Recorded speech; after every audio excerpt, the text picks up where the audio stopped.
Bakal begitu, Pak. Jadi Islam memang sekarang digenjet, digojlok, dihina, dinistakan, dibully. Dia nggak tahu bahwa cara-cara dia seperti itu justru akan membangkitkan Islam. Gila, gila. Itu Pak Haikal Hasan bilang Islam digencet segala macam. Apanya yang digencet? Sementara dia dengan leluasanya melakukan hasutan dari mimbar ke mimbar, masjid ke masjid untuk menghasut umat, untuk melawan pemerintah. Pak Haikal Hasan ingat peristiwa Priuk? Ingat kan? Atau lupa? Atau pura-pura lupa? Jadi begini, saya ingetin lagi.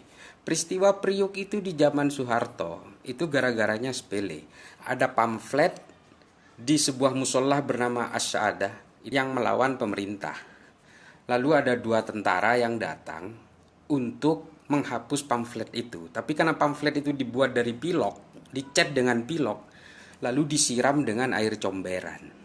Dia menaiki musola tanpa mencopot sepatunya.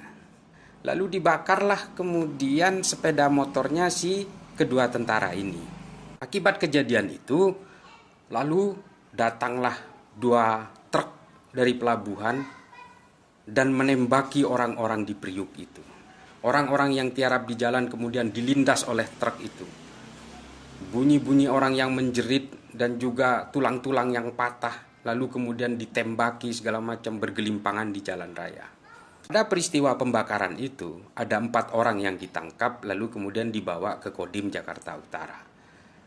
Kemudian sesepuh masyarakat di sana bernama Amir Biki membawa rombongan kira-kira kurang lebih sekitar 150 orang datang ke Kodim Jakarta Utara untuk meminta pembebasan dari 4 orang yang sebenarnya tidak tahu apa-apa itu. Apa yang terjadi di sana? Lalu Kodim meminta 3 perwakilan dari Amir Biki dan rombongannya. Majulah 3 orang untuk menjadi perwakilan dari massa yang meminta pembebasan di Kodim Jakarta Utara itu. Ketika 3 orang ini maju, lalu mereka ditembaki beserta rombongan yang berada di belakangnya.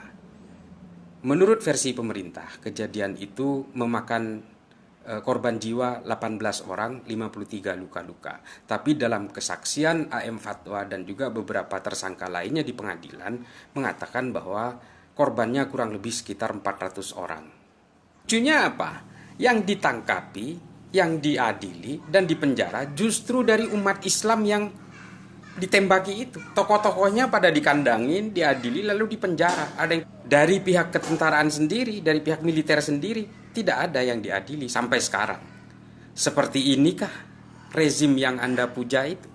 Atau dalam bukunya Pikiran, Ucapan, dan Tindakan Saya yang terbit 4 tahun setelah peristiwa Priuk, yaitu tahun 1984, tidak pernah menyesali atas tindakan terhadap penembakan-penembakan di Priuk itu.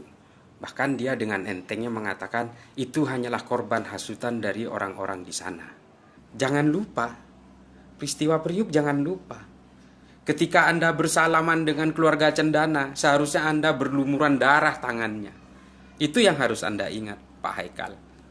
Inilah kemudian yang harus dipahami oleh Pak Haikal Hasan, bahwa seperti itulah Islam yang digencet, bukan seperti sekarang. Pak Haikal Hasan dengan leluasanya dia melakukan hasutan di mana-mana, menggunakan sentimen agama untuk kepentingan politiknya. Kalau Pak Hasan lupa bagaimana perlakuan rezim Soeharto kepada Islam ketika itu, ya silahkan belajar sejarah lagi.